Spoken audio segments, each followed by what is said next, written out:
sunshines, and welcome to my channel. I'm Sylvie, for those that do not know me. It has been a slight break in exploring London, and in this video we are actually going to be exploring Berlin. April was just a blur, got super sick, did also do some traveling, so there'll be 3 videos. We went to Berlin and also 2 cities in Austria as well as Budapest. But again, I fell sick. So I fell sick whilst we were traveling. So there is not a huge amount of amazing travel, but I think I'll also do a short video on talking about getting sick or the things people don't often talk about when we're traveling. But let me know in the comments below if that's something that you would like to see. I think often when we're traveling, or often when our friends are traveling, there's tons of positive Instagram posts, but it can be kind of difficult if you don't really like to be out that much, or you don't feel comfortable meeting strangers. So that might be something that you don't feel you've seen a lot of people talk about, and I would be happy to cover that in a future video. But anyway, Berlin. Berlin is super close to my heart. My mum is actually born and raised from there. And so in all of the European cities, it's the one I've spent the most time in during my lifetime. And it's a city that I often love to go back to, and do always feel a little bit sad to leave. I think especially on this visit, I felt really sad to leave because 4 days just didn't feel long enough. Now, I'm going to preface this video by saying that we were in Berlin for 4 days, but Alistair was sick when we landed. He had been on a business trip and he had caught something on the plane, and then we were traveling 3 days later, and so he was super unwell.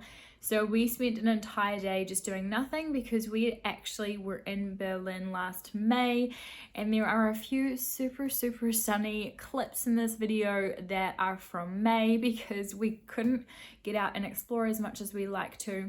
And then also the main reason we went to Berlin was for me to take part in the Berlin Half Marathon, and so I'm going to include a small section at the very end just to kind of show you what it was like, the experience, and I'll probably go into more details in that section because it is actually a huge event, and it's really unique in that it is purely a half marathon, so everyone who's doing it is doing the half marathon. They are in it for the full 21-kilometer journey.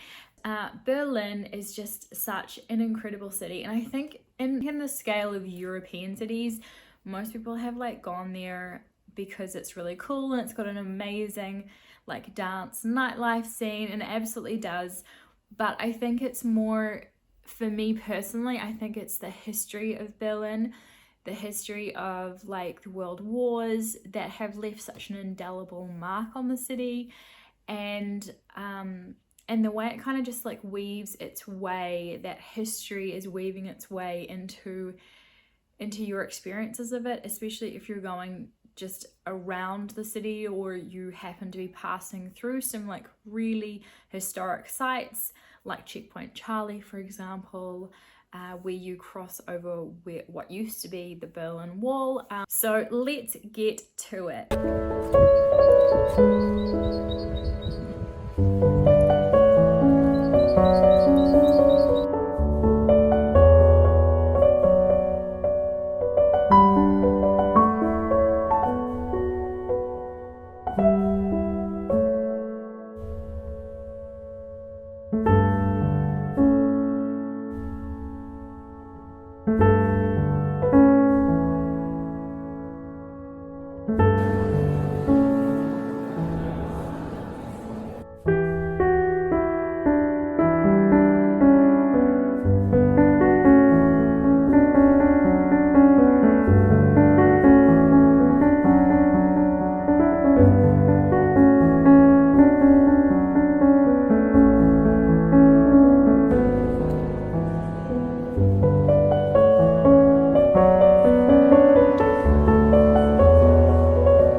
really wanted to go to the Pergamon Museum because we had never been, but I also want to talk about 2 other museums that I visited in previous visits where either I was super present and didn't take any footage, or the footage I have is from like a really, really old phone, so it's just not up to standard. In Berlin, there's basically the location where most of the museums are is the Museum Island or Museum Insel, and that is where most people are going to go and really just explore museums, and they probably won't think or won't have the time necessarily to go and explore some of the other like cultural offerings that Berlin has. But there are 2 other museums that I've been to and I absolutely recommend. I think especially if you are kind of on a time crunch and you can only choose to go to one, I would recommend the Jewish Museum first and foremost. I think we often think of the Holocaust or the oppression of Jews is happening very much within like the World War II time frame, but that was kind of happening for years before World War II kicked off. So during the whole 1930s, there was parts of Europe that were kind of like isolating Jewish populations. And so the Jewish Museum in Berlin is not in the Museum Island. It's still quite central. You can get there really easily via underground, and it has free admission for the Holocaust Memorial section of the museum. And I have to say, I think the biggest thing about that museum is the architecture.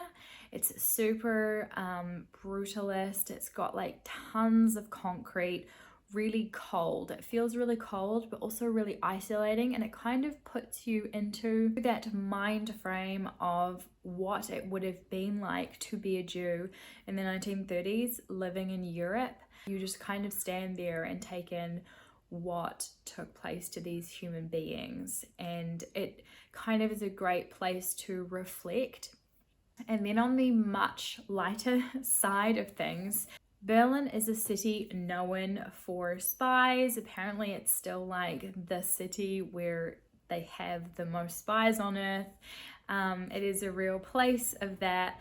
And so there is a spy museum, also not located on the Museum Island, but it is super fun. When we were there last year, we went and we were actually working remote, so we just worked all day, and then before we went out for dinner, we went to the Spy Museum. You can do it in like an hour and a half. It's not that big and it's super interactive. It's really fun.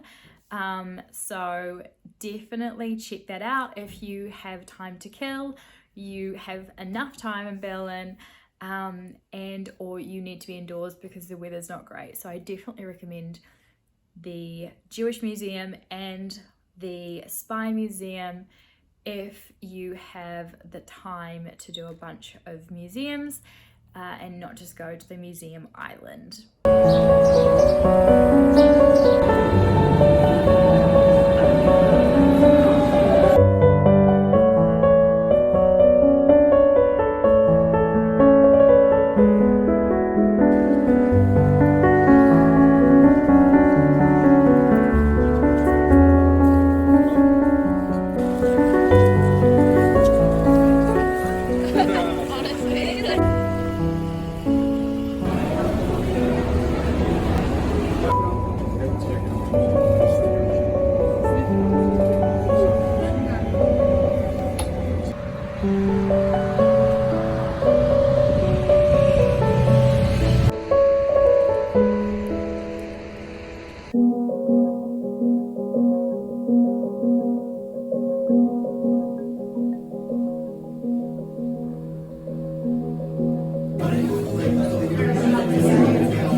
half marathon, I thought it would be helpful to talk about it because I've done 2 half marathons before.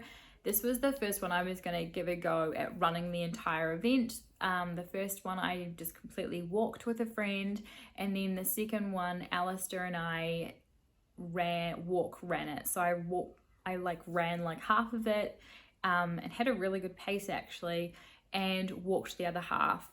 Those were both in New Zealand. They were not huge events, but a really nice course. It was the Taupo half marathon. And the Berlin half marathon, it was something that I'd wanted to do for a couple of years. And so the first time I was training for it, I hadn't bought my ticket, and then I got COVID. So I just had to basically put my plans to do the half marathon on hold because I just wasn't, you just got to give yourself time to heal once you've had COVID.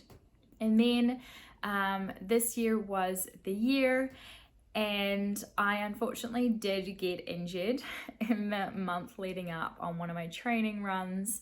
And then I also had a cold, which impacted my ability to train.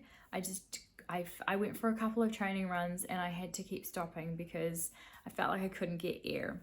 So there were some hiccups, but if you have the opportunity to do a half marathon in Europe, the Berlin half marathon is so great. There was like 34,000 of us who took part, and it is so well run, pun intended, and you go past all of these incredible landmarks. But I think the nicest thing about doing the Berlin half marathon was the crowds. At almost every part of the race, there are people cheering you on. There are points where there are people playing drums, and there's clearly the organizers of the event had arranged for this. But I think it's the actual crowds of Berlin, it's the Berliners who come out and really just show their just absolute support for this event. There was a woman who was sitting on her balcony, an elderly woman, and she was like shaking like a Swiss cowbell. That was the energy she could bring, but she did. And there was all of us down below on the street. She was just sitting on her apartment balcony, and we were like clapping at her and saying thank you, because that's just like one example. There was a DJ DJing out of his apartment balcony, but there was people like literally you're running past, or at points where I had to walk a section because of my injury, and they're literally looking at your name on your number and they're saying, come on Sylvie, you're doing great. And that was just such an incredible experience that I'd never had before in my previous half marathons. And it's not that those events weren't amazing, and I loved them so much, and I would absolutely do them again, and I'd absolutely do that course again in a heartbeat. But the scale that the Berlin half marathon is on is just so different, and I really want to do it again next year. I think also because if you have an injury, you kind of feel like a sense of you've accomplished it, but not in the way that you wanted to. So I definitely want to give it another go.